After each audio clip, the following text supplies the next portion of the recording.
"Sir, your wife passed in a car with another man. A confirmed hotel booking was found in both their names. The police called me at dawn. Then her stepdaughter blamed me for ruining her life and demanded I keep paying for everything." The car accident that ended Daniela's life also revealed the truth that had been living beside me for the last 3 years. When the police called me that early Thursday morning, I never imagined that along with the news of her death, I'd also receive confirmation of my worst nightmare. The officer informed me that Daniela was traveling with someone, a man.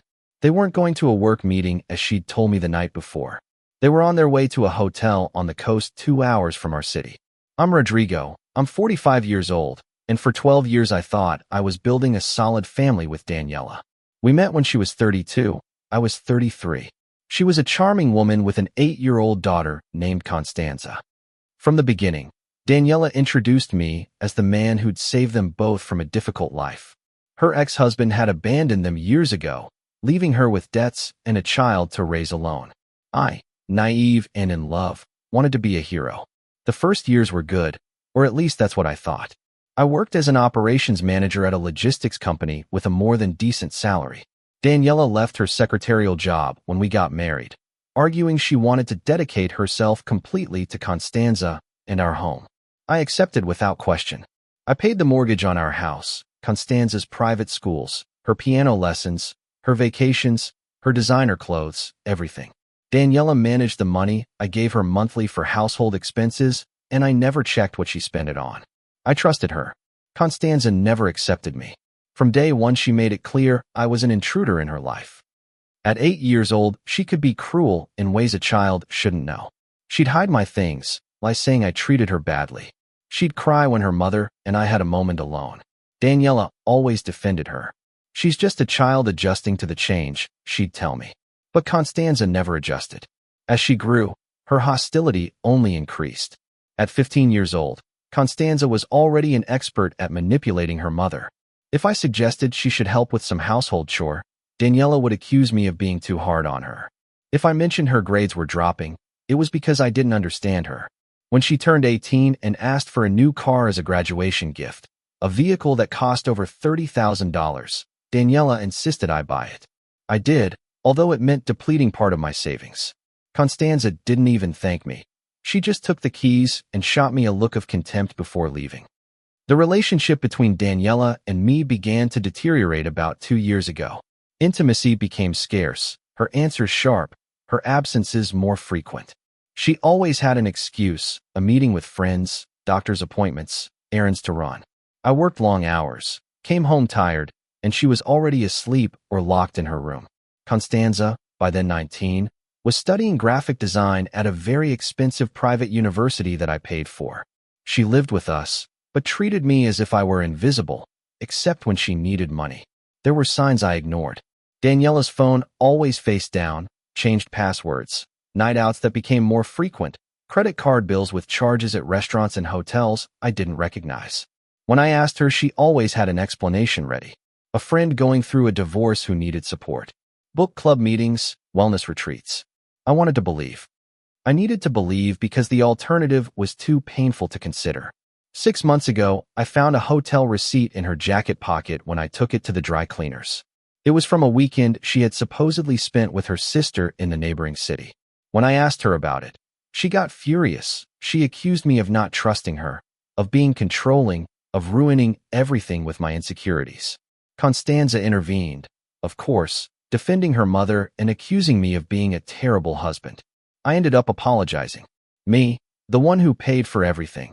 The one who worked late to maintain their lifestyle. I apologized for having doubts. The night before the accident, Daniela told me she had a personal development conference on the coast. It was a Thursday, she'd be back on Saturday. She kissed me on the cheek, a mechanical and empty gesture, and left. Constanza was in her room as always, probably chatting with her friends or posting photos on social media. She didn't say a word to me when I came down to have dinner alone. The call came at 3 in the morning. "Mr. Rodrigo Mendez, we're sorry to inform you that your wife Daniela Mendez was involved in a fatal car accident. We need you to come to the provincial hospital immediately." My first thought was panic. My second was confusion when the officer added, "The driver of the vehicle also passed away, a certain Fernando Gutierrez." Do you know him? Fernando Gutierrez. The name echoed in my head the entire way to the hospital. I didn't know any Fernando Gutierrez. Daniela had never mentioned that name. When I arrived, the scene at the morgue confirmed everything.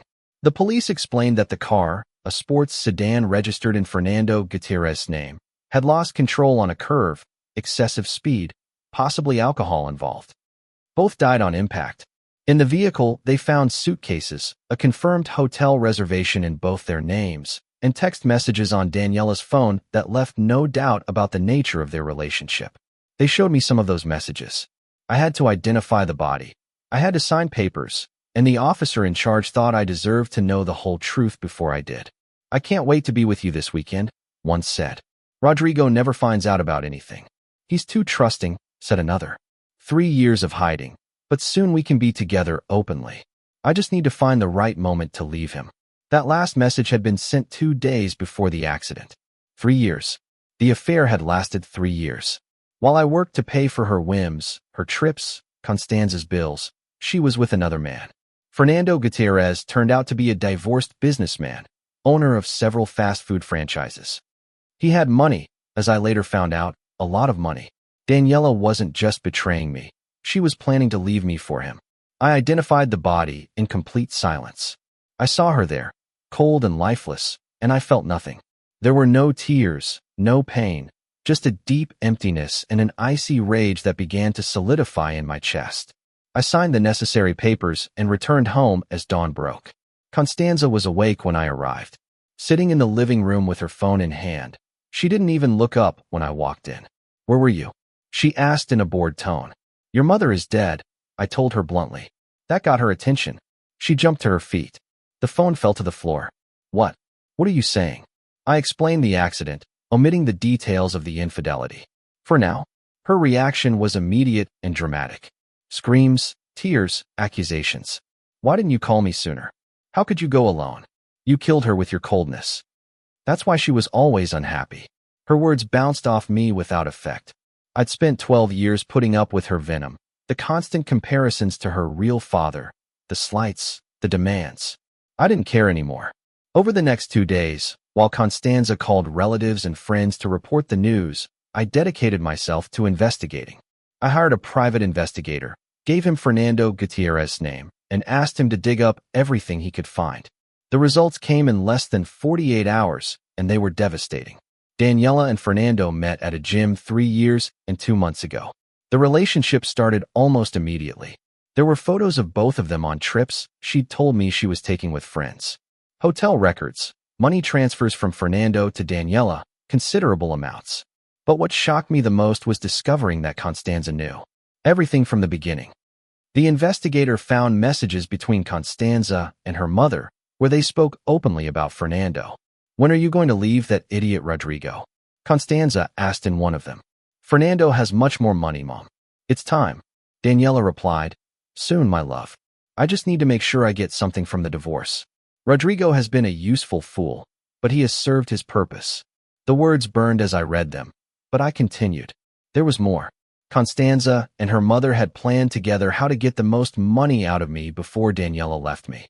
The piano lessons she never took, the non-existent beauty treatments, the supposed home repairs that were never done, it was all a lie. The money went directly to accounts I didn't know about or was spent on luxuries for both of them while I thought I was investing in our family. Constanza even had a joint bank account with her mother where they deposited part of the money I gave monthly. I found emails where Daniela and Fernando planned their future together. They wanted to get married after her divorce from me. Fernando was willing to pay the best lawyers to ensure Daniela got half of everything I had, the house, my savings, even part of my pension. Constanza was included in those plans, of course. Fernando had promised to pay for her master's degree abroad, something she'd been asking me for months and that I'd been considering, even if it meant going into debt. While I processed all this information, Constanza was organizing her mother's funeral. She was spending without control, of course, imported casket, exorbitant floral arrangements, a service in the most exclusive church in the city, catering for 200 people. When I asked her where she planned to get the money to pay for all that, she looked at me as if I were stupid. "You'll pay for it, obviously. It's the least you can do for my mother after making her so unhappy all these years." Her audacity was astonishing. She didn't even try to hide her contempt. That same afternoon, she presented me with the preliminary funeral bill. $52,000. $52,000 for an ostentatious funeral for a woman who'd betrayed me for years, planned with her daughter's complicity. I looked at her, and for the first time Constanza must have seen something in my eyes that made her take a step back. "I'm not going to pay for anything," I told her in a calm voice. Her expression went from surprise to fury in seconds. "What did you say?" I repeated. "I'm not paying for the funeral. In fact, I'm not attending either." Constanza became hysterical. She screamed that I was a monster, that how could I do this to her mother's memory, that she'd sue me, that I'd regret it. I let her rant until she was out of breath. When she finally fell silent, I showed her the evidence one by one. The messages between her and Daniela, the photos of Daniela with Fernando, the bank records, the transfers, the plans for the divorce. I watched as the color drained from her face while her eyes scanned the pages. This is fake," she stammered. "You made all this up because you're bitter." I smiled for the first time in days. It was a cold, humorless smile. "It's all verifiable, Constanza.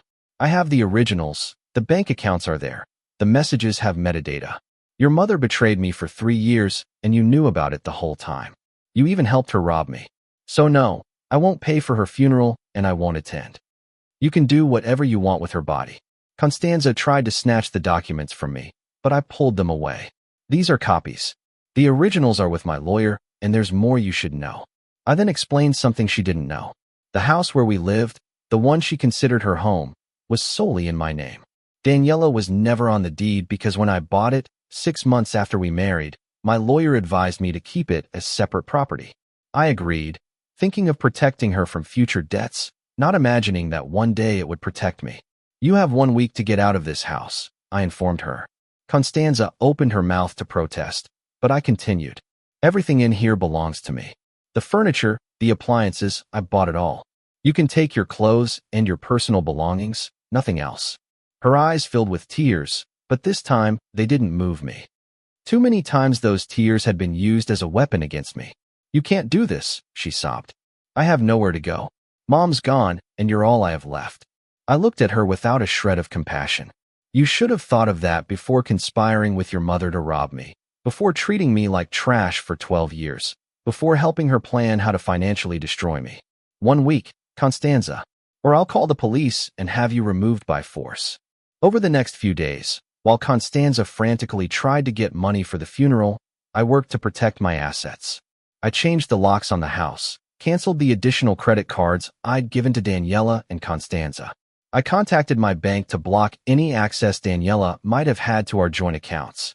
I hired a probate lawyer to make sure Constanza had no legal claim to my estate. My lawyer, a man named Alberto with 30 years of experience, reviewed my situation meticulously.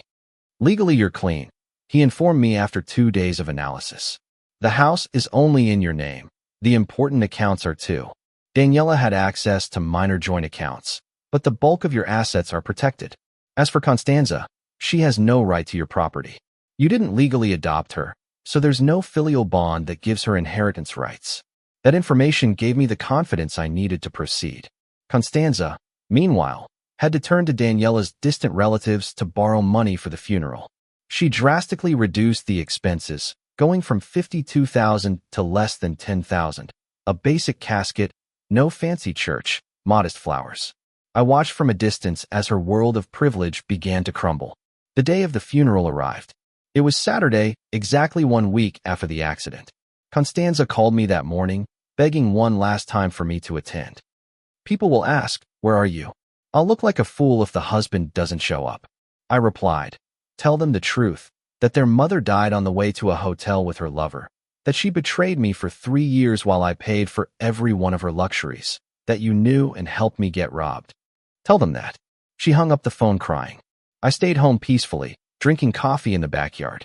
I imagined the scene at the cemetery. The small group of relatives, Daniela's friends wondering where I was, Constanza making up excuses, trying to keep up appearances. I didn't feel a shred of remorse.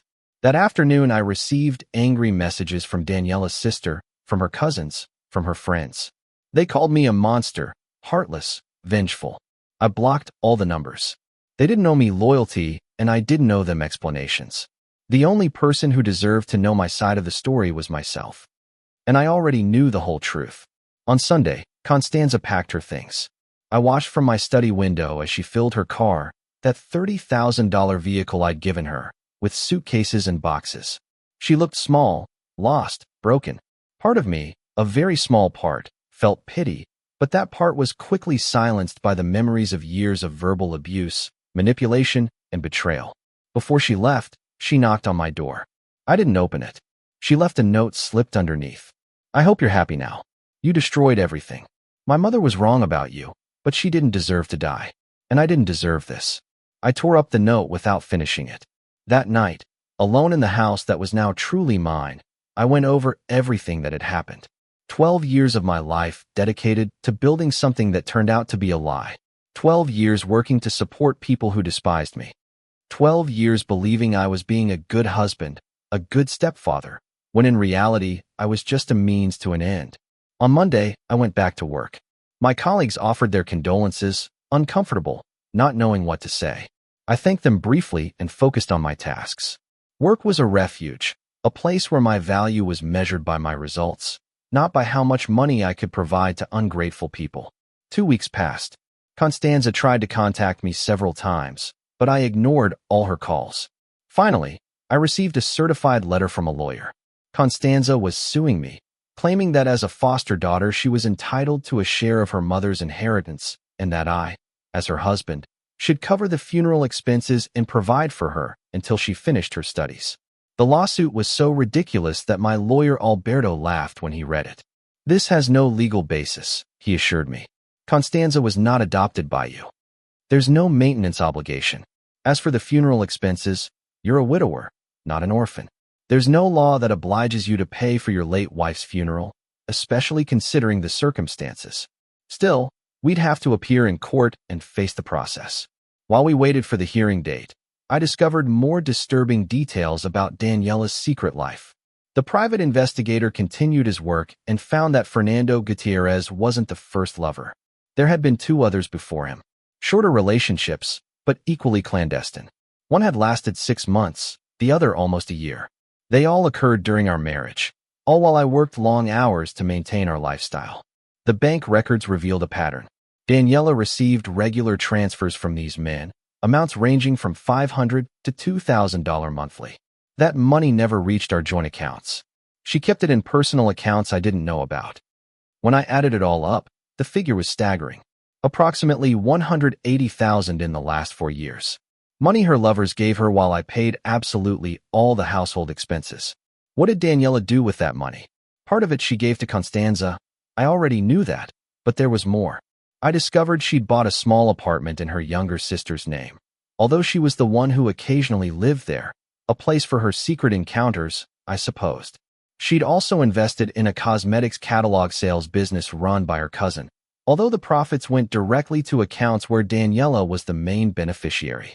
My wife had built a whole secret financial empire, and I'd been too trusting, too busy, too stupid to realize it.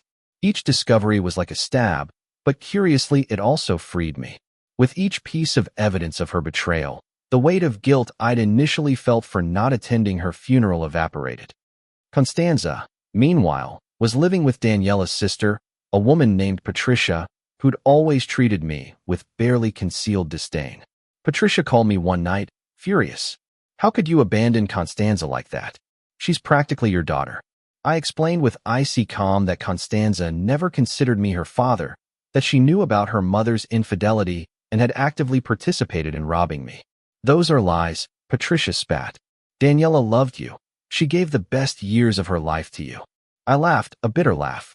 Daniela died on her way to a hotel with her lover, Patricia. I have the evidence, the messages, the photos, the hotel records. If you want, I can send them to you too. There was a long silence. Then, in a trembling voice, Patricia asked, "What messages?" I sent her everything by email. Not just the proof of the relationship with Fernando, but also the messages between Daniela and Constanza, where they planned how to get money from me, the transfers to secret accounts, the plans for the divorce. Patricia didn't call again after that, but I learned from third parties that she confronted Constanza, and the argument was epic. Apparently, Patricia didn't know anything about her sister's double life either. 2 days later, Patricia kicked Constanza out of her house. The entitled brat called me crying, desperate. Patricia kicked me out because of you. You put lies in her head about Mom and me. I replied, I sent her proof, Constanza. Verifiable facts. They're not lies. And you know it. She sobbed. I have nowhere to go, Rodrigo. Please, let me come back home just until I find something. That's not your home anymore, I reminded her. And it stopped being your home the moment I found out you helped your mother betray me. Look for your friends, the ones you used to party with while I paid for your studies. I hung up before she could respond. I blocked her number immediately after. The court hearing came 3 weeks after the funeral I didn't attend. Constanza showed up with a public defender, a young recent graduate who seemed more nervous than his client. My lawyer Alberto, with his decades of experience and his impeccable suit, was a dramatic contrast. The judge, a man in his 60s with a stern expression, reviewed the documents from both parties. Constanza's lawyer presented his case. I was the stepfather who'd raised her since she was 8. I'd assumed parental responsibilities, and now I was abandoning her in her time of greatest need after losing her mother. He argued that morally, if not legally, I had an obligation to continue supporting her. He also claimed I should pay for Daniela's funeral as befitting a husband. When it was Alberto's turn, he was devastating. He presented evidence that I never legally adopted Constanza, therefore no filial bond recognized by law existed. He showed the messages between Constanza and Daniela, where they conspired to rob me. He presented the bank records of the secret accounts. He exhibited the proof of Daniela's infidelity, including the hotel reservation where she planned to be with Fernando the weekend of the accident. The judge's face hardened with each piece of evidence presented. He looked at Constanza with a mixture of disgust and disappointment. Miss Constanza, he said finally, according to the evidence presented here, not only were you aware of your mother's extramarital activities, but you actively participated in a scheme to financially defraud Mr. Mendez. Do you have anything to say about that? Constanza, with tears streaming down her cheeks, tried to defend herself. I was just supporting my mother. She wasn't happy with Rodrigo. He worked all the time. He was never home. He ignored us. The judge raised a hand to stop her. The fact that Mr. Mendez worked long hours to provide for his family does not justify betrayal or financial fraud. Lawsuit dismissed. Mr. Mendez has no legal obligation to you nor responsibility for the funeral expenses of his deceased wife. Constanza left the court sobbing. I walked out victorious, but empty. The just revenge, if you could call it that, didn't give me back the 12 lost years or the stolen money, but at least it gave me closure. Constanza could no longer legally harass me, and that was enough for now.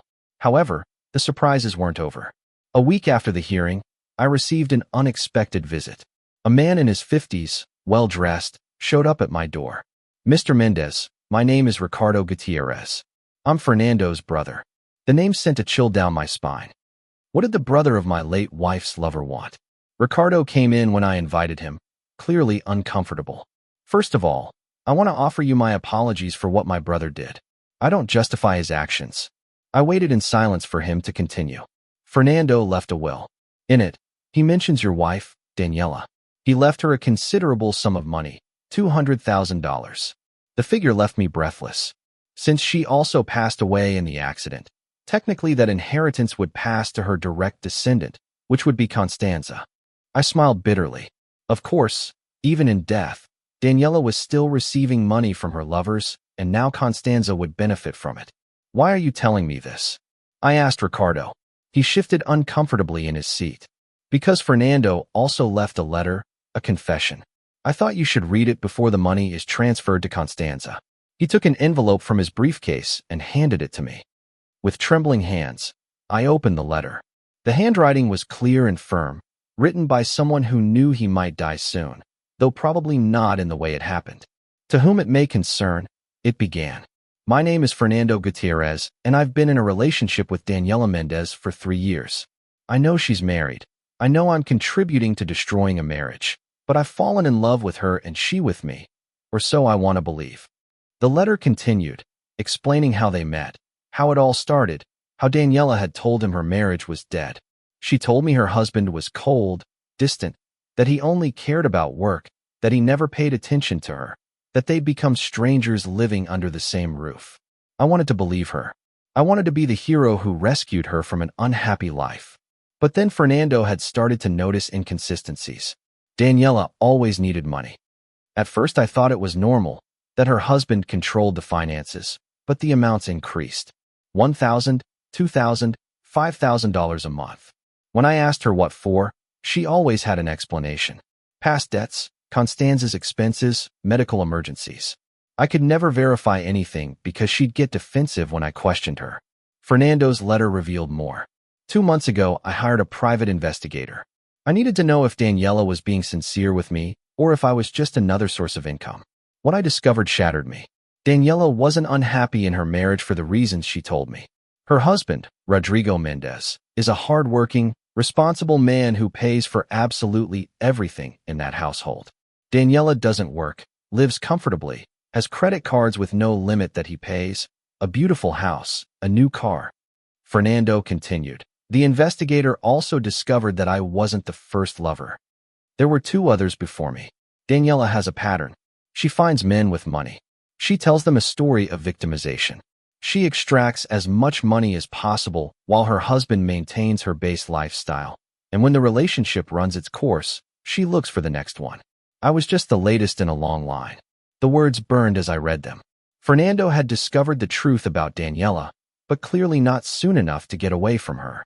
I confronted Daniela 3 weeks ago. I showed her the evidence. She cried. She begged me to forgive her. She swore I was different, that with me it was real, that the others didn't matter, that she was ready to leave Rodrigo for me. I wanted to believe her. God, how I wanted to believe her. The letter revealed that the trip to the hotel, the one that ended in the fatal accident, was supposedly so Daniela could finally tell him she was going to divorce me.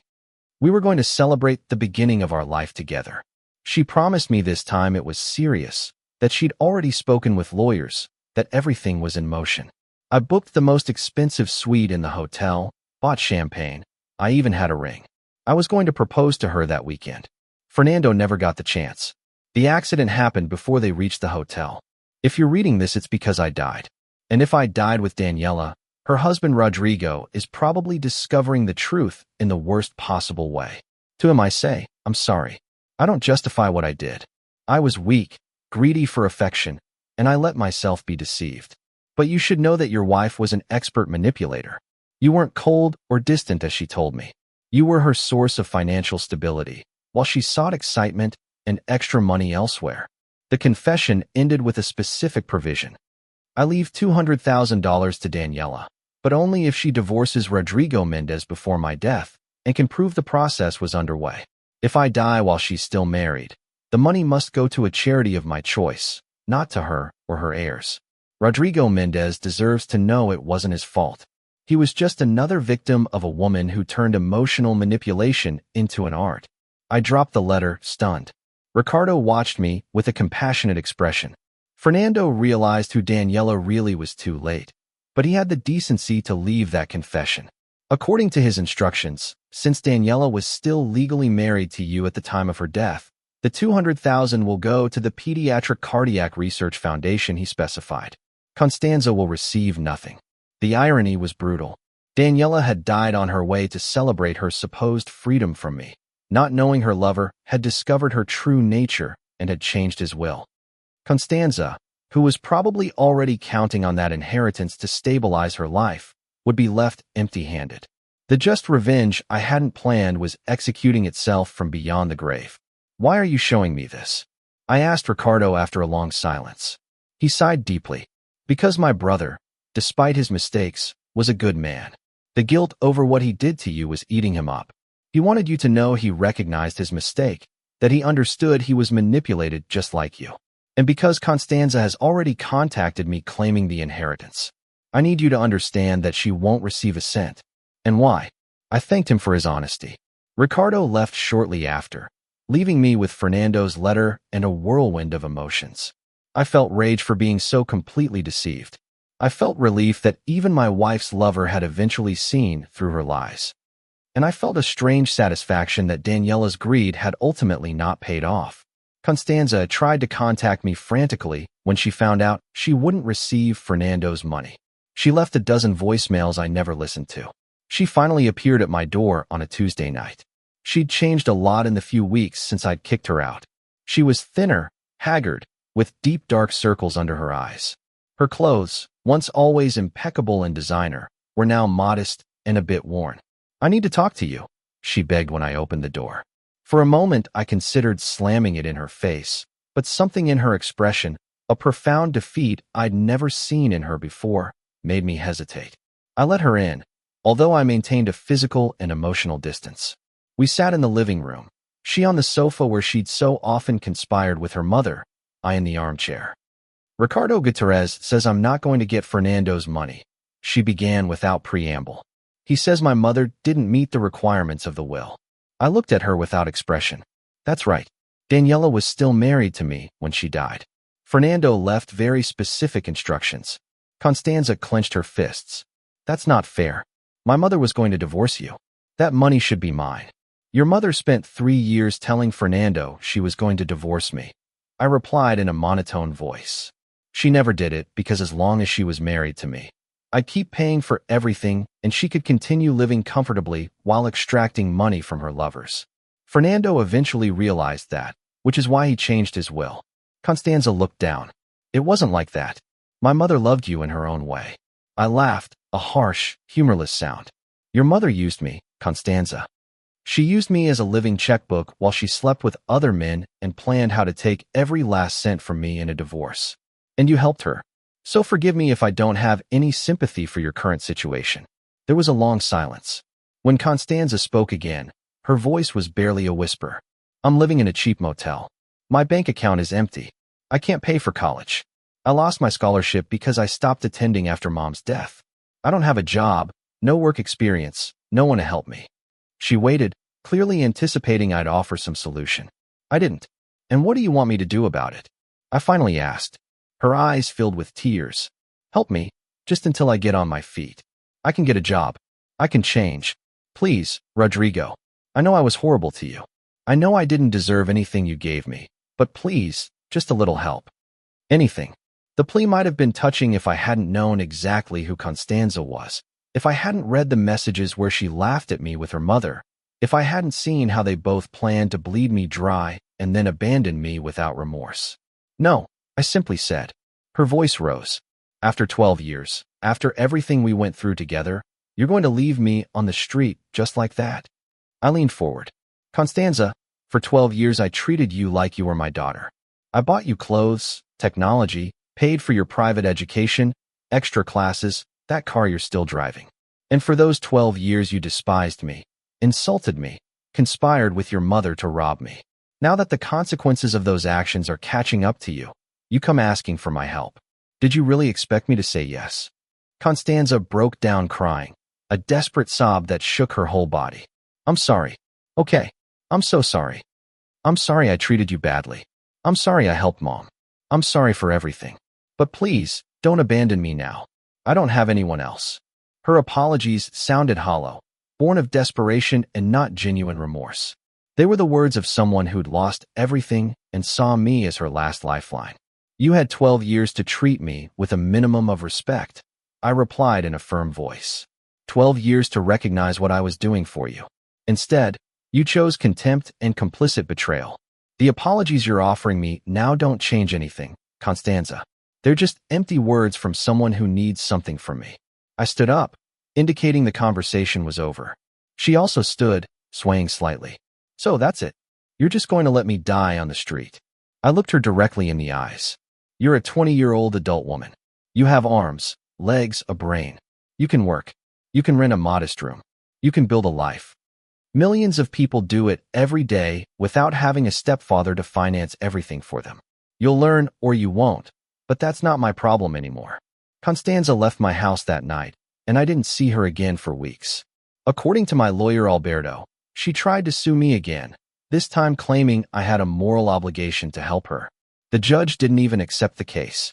She also tried to sell the car I'd bought her, but discovered it was still legally in my name because she was a minor when I gave it to her, and we never did the formal transfer. Technically, I could reclaim it at any time. I didn't do it immediately. Letting her drive it a bit longer while she looked for a job was a small concession I could afford without affecting my position. But when Alberto informed me that Constanza was trying to get a loan using the vehicle as collateral, I acted. I hired a tow truck, recovered the car, and sold it. I donated the money to a foundation supporting victims of infidelity and emotional abuse. The following months were about rebuilding. I sold the house where I'd lived with Daniela and Constanza. Every corner was contaminated with bitter memories. With the money from the sale, I bought a smaller apartment in a quiet neighborhood, close to my work. It was a space that was completely mine, with no ghosts from the past, no lies embedded in the walls. I started therapy with a psychologist specializing in relational trauma. The sessions were difficult, painful, but necessary. Dr. Hernandez helped me understand that I hadn't been stupid or naive, but a victim of systematic manipulation by people expert at exploiting the kindness of others. Trust is not a weakness, he'd repeat. What Daniela and Constanza did says everything about them and nothing about you. He also helped me process the anger, because yes, there was anger, a lot of anger, buried under layers of shock and betrayal. Anger for the lost years, for the stolen money, for the trampled dignity. Dr. Hernandez taught me techniques to channel that emotion productively. I started exercising regularly. I took up hobbies I'd abandoned due to lack of time. I reconnected with friends I'd neglected during my marriage. 6 months after the accident, my life had found a new balance. It wasn't happiness yet, but it was peace, a quiet peace. No constant drama, no walking on eggshells, no feeling that every effort was in vain. For the first time in over a decade, the money I earned was completely mine to manage. I could save, invest, spend on whatever I wanted without having to justify myself to anyone. One day, while grocery shopping, I saw Constanza. She was at the supermarket wearing a cashier's uniform. She looked tired, but more focused than the last time I saw her. Our eyes met briefly. There was a flicker of recognition, perhaps of shame on her part, but neither of us said anything.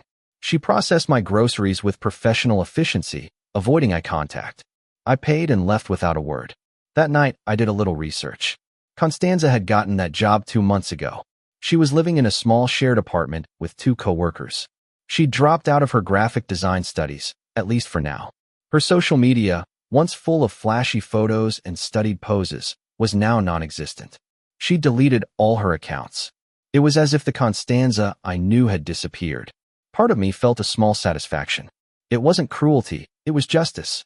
Constanza was experiencing what millions of young people experience. Working hard to pay her bills, living modestly, building a future from the ground up, something she would never have known if I'd continued to fund her parasitic existence. Maybe, just maybe, this experience would make her a better person, but it wasn't my responsibility to find out. My responsibility was to myself, to rebuild what Daniela and Constanza had destroyed. I continued with my therapy, with my work, with my new routine. I started occasionally dating a colleague from work, a woman named Elena, who was divorced and the mother of a teenage son. I wasn't looking for anything serious, and neither was she. Just companionship, honest conversations, someone who understood the scars left by a deep betrayal. Elena was different from Daniela in every imaginable way. She worked, paid her own bills, never asked for money, insisted on splitting expenses when we went out. At first, her independence made me uncomfortable. I was used to being the sole provider, but I gradually learned to appreciate the equality of our dynamic. There were no hidden expectations, no manipulation, just 2 adults enjoying each other's company. A year after the accident, I received a letter. It had no return address, but I recognized the handwriting immediately. It was from Constanza. I opened it cautiously, prepared for more pleas or accusations, but the content surprised me. Rodrigo, I don't expect you to read this, much less reply. I just need to say a few things. I've had a lot of time to think this year, time I used to fill with parties, shopping, and contempt for you. Now I work 40 hours a week, pay my rent, buy my food, and it's hard, incredibly hard. The letter continued. I never appreciated the meals on the table, the electricity that was never cut off, the roof over my head, the new clothes, the paid for university. All of that seemed normal to me, like something I was owed. Mom taught me to think that way. She taught me that men like you existed to give us what we wanted, and that if they didn't, they were worthless. But Mom was wrong, Constanza admitted, and I was an idiot for believing her. You were a good man who tried to be a good stepfather to an ungrateful and cruel girl. You didn't deserve any of what we did to you. Mom's infidelity, the thefts, the constant contempt. None of that was okay. I'm not looking for your forgiveness because I know I don't deserve it. I just want you to know that I finally get it. I understand what I lost through my own stupidity and malice. The letter ended. I'm working to be a better person, not for you, but for me, because I don't want to end up like Mom, using people until there's nothing left to extract. I hope one day I can look at myself in the mirror without feeling disgust.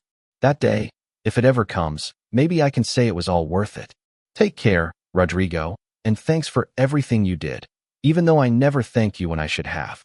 There was no signature, just her initials. I folded the letter slowly. I felt no urge to reply. I felt no need for reconciliation, but I also felt no more anger. Constanza was learning the lessons life teaches those who feel entitled to everything. Maybe she'd genuinely change, maybe not. It wasn't my problem anymore. I put the letter in a drawer and went on with my day. 2 years after the accident that revealed the true nature of my marriage, my life had found a stability I never thought possible. My relationship with Elena had gradually deepened. It wasn't a romantic whirlwind like with Daniela, but something more solid, built on honesty and mutual respect. We moved in together after a year and a half, combining our homes and our lives with an open communication I'd never experienced before. Her son Mateo, 16, was respectful and hardworking. He wasn't looking for a replacement father in me, but he genuinely appreciated my presence. He helped with chores without being asked. He maintained good grades. He worked weekends at a coffee shop to save for college. He was the kind of young man Constanza never was, and the difference couldn't have been more stark. Mateo understood the value of effort because Elena had taught him by her example. My finances had fully recovered. Without the constant drain of Daniela and Constanza, I was able to pay off some minor debts, significantly increase my savings, and even start investing in a retirement fund that would give me security in my golden years. The house I shared with Elena was modest but comfortable, paid for equally between us. There were no financial secrets, no hidden accounts, no economic betrayal, just transparency. One Saturday afternoon, while Elena and I were preparing a family dinner, the doorbell rang. Mateo opened the door and came back with a confused expression. "Rodrigo, there's a woman asking for you. She says it's important." I went to the door and came face to face with Constanza. It had been almost 2 years since that letter, and the change in her was remarkable. She was no longer the spoiled, arrogant girl I'd known. She was 23 now. She wore simple but clean clothes. Her hair was pulled back in a simple ponytail. What was most noticeable was her expression. There was a maturity in her eyes that didn't exist before, mixed with obvious nervousness. "Hello, Rodrigo," she said in a trembling voice. "I'm sorry to show up like this unannounced. I needed to talk to you." I invited her in, though Elena shot me a questioning look. I introduced her to Constanza briefly. "She's my late wife's daughter." The tension in the air was palpable. We sat in the living room, Elena strategically close to me, Constanza on the edge of the sofa, as if ready to flee at any moment. "What do you need, Constanza?" I asked without hostility, but without warmth either. She took a deep breath. "I don't need anything. I came to tell you something in person because it felt cowardly to do it by letter again. I've been working for 2 years. I got promotions, saved money. I enrolled in night classes to finish my degree. I'm still a cashier at the supermarket, but now I'm a shift supervisor." She paused, gathering her thoughts. "I also started therapy a year ago. My psychologist helped me understand a lot of things about how Mom raised me, about the toxic patterns I learned, about infidelity as a manipulation tool that she used and that I saw as normal. I've worked hard to unlearn all of that." I listened in silence, allowing her to continue without interruption. "I came to give you this back," she said, pulling an envelope from her purse. "It's what I could gather, $10,000. I know it's not even a fraction of what Mom and I stole from you over the years, but it's all I have saved.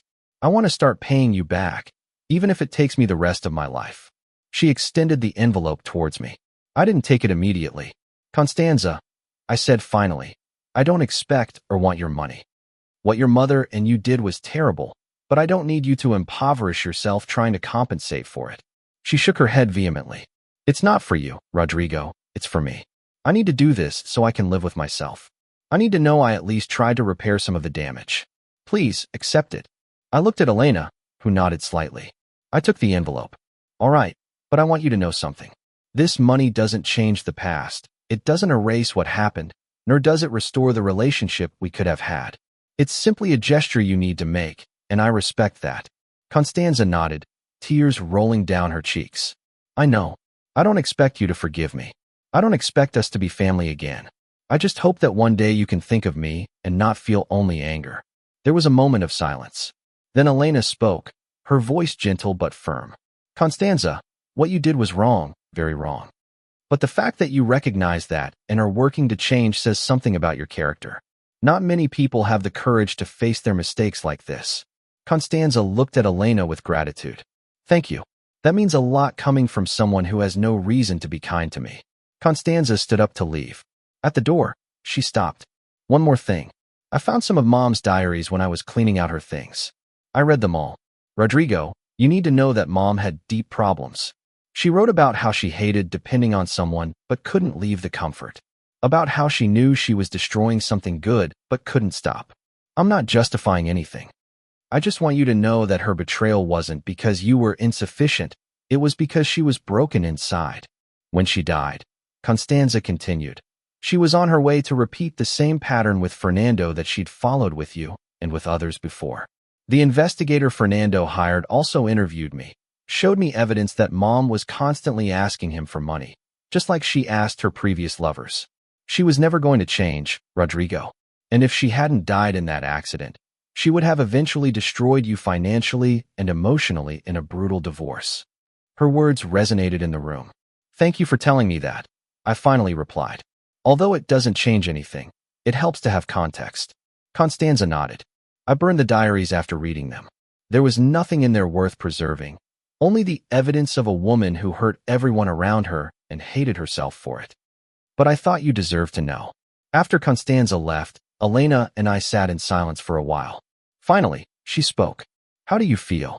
I considered the question carefully. Strangely at peace. I haven't forgiven her. I don't think I ever fully can, but seeing that she's at least trying to be better, I don't know. It brings some closure. Elena took my hand. What you went through was horrible, but you came out the other side. That's what matters. That night, after Mateo had gone to bed, I checked the envelope Constanza had brought. $10,000 in bills, clearly saved with effort over months. I didn't need it. My financial life was stable. I made a decision. The next day, I opened a savings account in Constanza's name and deposited the $10,000 plus another $10,000 of my own money. I sent her the account information with a note. Use this to finish your education. Not as a gift, but as an investment in the person you're trying to become. I didn't expect a response, and I didn't receive one immediately. But 3 weeks later, another letter arrived.